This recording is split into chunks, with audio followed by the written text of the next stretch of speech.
Her voice was sultry as summer, a smooth, silky contralto. She held out her hand and he took it. Her skin was soft, but her handshake was firm. She wasn't 19 anymore. This was a woman, a self-possessed, beautiful woman who could slay a man with a look and knew it. She threw him off balance. Women never rocked him like one look at Jaclyn Carson had done. He didn't like it. He said, "Hi, Jack. Likewise." Likewise? Had he really said likewise? Smooth as ever, I see. She gave him a wintry smile and added, "Call me Jaclyn."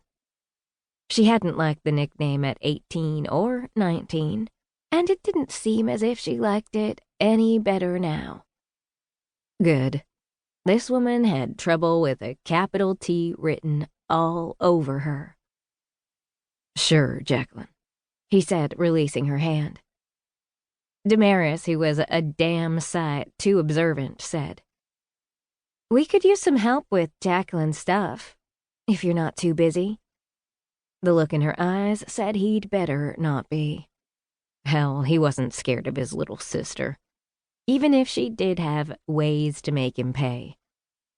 On second thought, he'd been on the receiving end of Damaris being pissed, and it was definitely to be avoided. How bad could it be?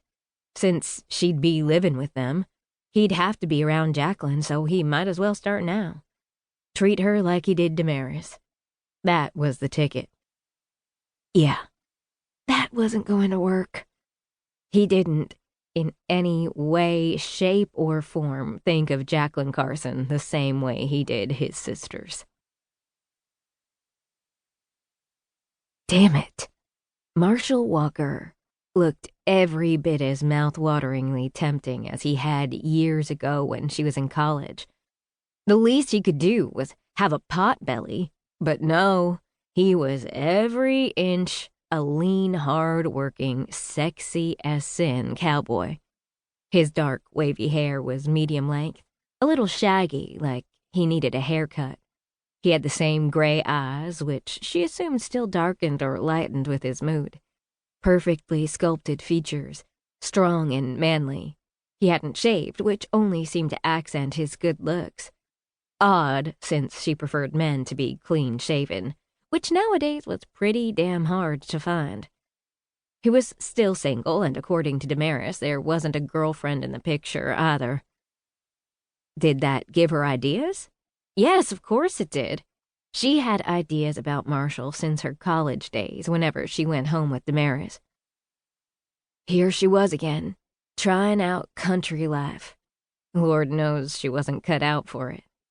Her idea of hard work was an all-day board meeting or reading through results of human testing on new products, trying to decide whether to expand the makeup business or start a new product line, and if so, where.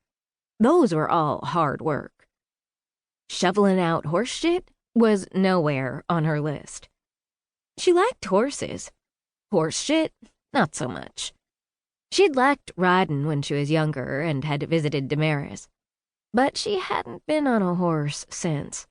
Of course, Damaris had said they'd soon change that. She'd brought a pair of boots with her, but they weren't cowboy boots. Maybe she'd go into town and check out the Kelly Boots store. She loved footwear, and Kelly Boots were famous for a reason. As for all the other tasks running a horse farm involved, Jaclyn wouldn't have a clue where to start, which was just fine with her. She wasn't interested in the ranch.